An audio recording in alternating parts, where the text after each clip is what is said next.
ভূমিকা। যুবক হচ্ছে জাতির গৌরব এবং ভবিষ্যৎ। আশা আকাঙ্ক্ষা যুবক হচ্ছে প্রতিটি জাতির উন্নতির অগ্রগতির জন্য জাতির মূল্যবান সম্পদ। কারণ ইসলামী দুনিয়ার গুরুত্বপূর্ণ দায়িত্ব বেশিরভাগ সমাজ যুবকরাই পালন করেছে।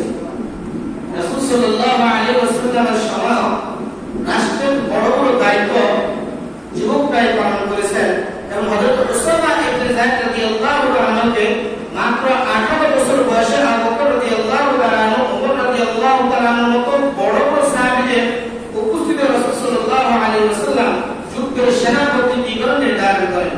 ইতিহাস সাক্ষী যুবক উসামা রাদিয়াল্লাহু তাআলার নেতৃত্বে মাত্র 40 দিনে রোমানদের পরাজিত করে মুসলিম বাহিনী বিজয়ের দেশে মদিনায় ফিরে আসে।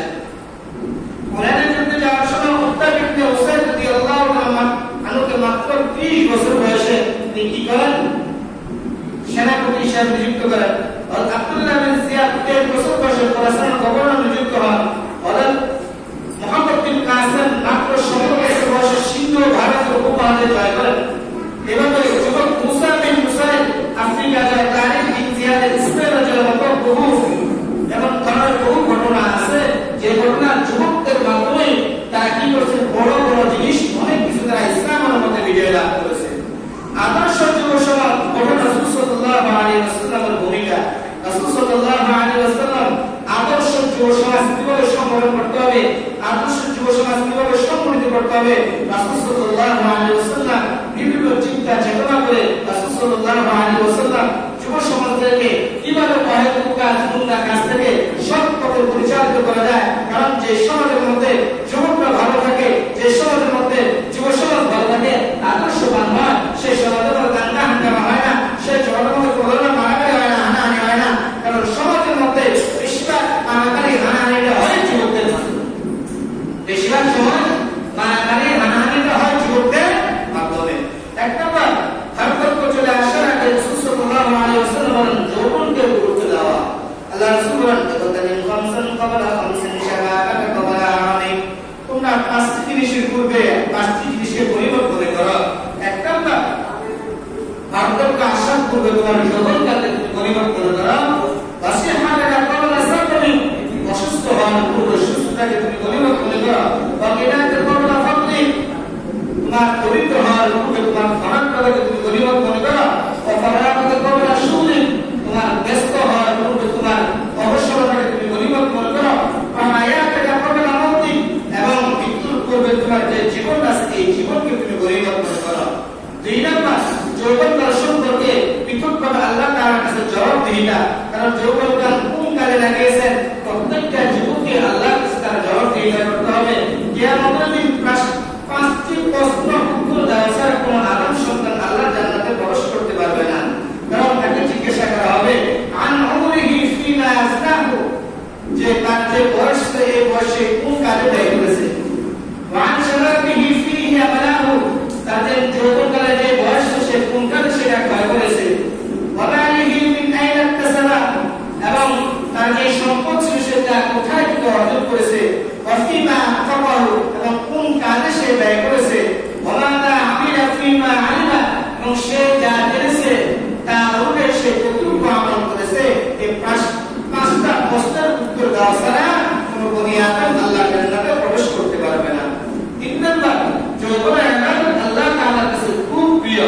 কারণ আসলে কিয়ামতের ময়দানে আল্লাহ রব্বুল আলামিন 7 শ্রেণীর মানুষকে আল্লাহর আরশে আজিমে ছায়া দিবেন। তার মধ্যে থেকে এক শ্রেণীর মানুষ তো যৌবন বয়সে যারা আল্লাহ রব্বুল আলামিনের ইবাদত বন্দেগী করছে, যৌবন বয়সে যারা আল্লাহ রব্বুল আলামিনের ইবাদত করেছে, তাদের দিলটাকে মসজিদে লাগিয়ে রাখছে, নামাজের সময় নামাজ পড়ছে, আযান হয়ে মসজিদের মধ্যে চলে আসছে, আল্লাহর হুকুম পালন করার ক্ষেত্রে তারা সর্বাগ্রে ছিল। এই সমস্ত যুবক যারা ছিল তারা করে তারা আসলে কিয়ামতের ময়দানের দিন আরশে আজিমের ছায়াতে তারা জায়গা পাবে। প্রশিক্ষিত এবং জনশক্তি রূপে গড়ে তোলা, এটা যুবকদের সবসময় সমাজকে সুসংগঠিত করার জন্য, সমাজকে ভালো রাখার জন্য, সমাজকে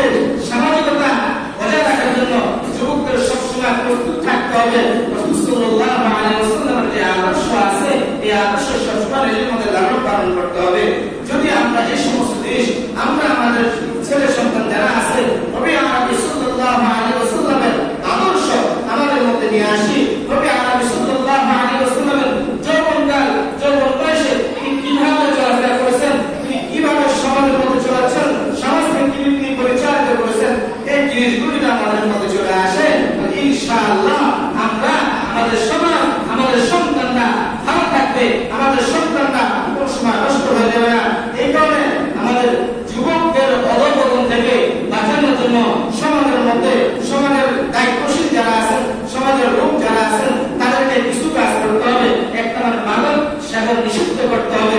সমাজের মধ্যে যারা গাঁজা বিক্রি করে, যারা ট্যাবলেট বিক্রি করে, যারা ইয়াবা বিক্রি করে, যারা মাদক ইত্যাদি বিক্রি করে, সমাজের সচেতন যে সমস্ত নাগরিক আছে তাদের দায়িত্ব হলো এইদেরকে যে কোনো মূল্যে হোক এই সমস্ত জিনিস থেকে বিরত রাখা। তাদেরকে যদি আমরা না করি, তারা আইনের হাতে সুপর্দ করে দেওয়া, যাতে তাদের মাধ্যমে অন্য সন্তানরা ধ্বংস হয়ে না যায়, তাদের মাধ্যমে অন্য সন্তানরা ধ্বংসে লিপ্ত হয়ে না যায়। এগুলো আমাদের সন্তানদেরকে বাঁচাইতে হবে। এবং তোমরা মতপান করিও না, এগুলো সকল অনিষ্টতার চাবি হয়ে মত। সকল অনিষ্টতার চাবি কি? এই মত। এই কারণে প্রত্যেক নেশা জাতীয় জিনিস এটা কি হারাম, এবং প্রত্যেক নেশা জাতীয় জিনিস হলো মদ। আর প্রত্যেক যে মদ আছে এগুলো খাওয়া হারাম। কারণ বহু মানুষ এই মদকে মৃত্যুবরণ করে তওবা করে মুসলিম না হয়, কাল হাসর কিয়ামতের ময়দানে আল্লাহর যে শরাব, সেই শরাব তারা পান করতে হবে না। কারণ যারা মাদক দ্রব্যের সঙ্গে জড়িত 10 জন ব্যক্তির প্রতি লানত করেছেন আল্লাহ তাআলা। হাদিস শরীফে আছে, হযরত আনাস রাদিয়াল্লাহু তাআলা তিনি বলেন, রাসূল সাল্লাল্লাহু আলাইহি ওয়াসাল্লাম যে 10 জন ব্যক্তির সাথে কি করেছেন, ব্যক্তির উপরে লানত করেছেন। এক নম্বর হলো যারা মদ তৈরিকারী, মদের ফরমাইশকারী, মদ পানকারী, মাদক ব্যবহারকারী, যার কাছে মাদক গ্রহণ করা হয়, যে মাদক পান করা, মাদক বিক্রেতা, মাদকের মূল্য গ্রহণকারী, মাদক ক্রয় বিক্রয়কারী। 10 নম্বর যার জন্য মাদক ক্রয় করা হয়। অর্থাৎ এই 10 শ্রেণীর মানুষ যারা এই ধরনের সমাজের মধ্যে মদ, গাঁজা ইত্যাদি এই সমস্ত জিনিস যুব সমাজকে যারা ধ্বংস করে, যুব সমাজকে তারা ধ্বংসের দিকে ফেলে দিচ্ছে, যদি এই সমস্ত জিনিস যদি মানুষ তার সাথে জড়িত থাকে, তাহলে আল্লাহ পাক রব্বুল আলামিন তাদের উপর কি দেন? লানত দেন, অভিশাপ দেন। কি দেন? লানত দেন, অভিশাপ দেন। আল্লাহ পাক রব্বুল আলামিন আমাদেরকে এই ধরনের খারাপি থেকে, এই ধরনের জিনিস থেকে রাসূল সাল্লাল্লাহু আলাইহি ওয়াসাল্লাম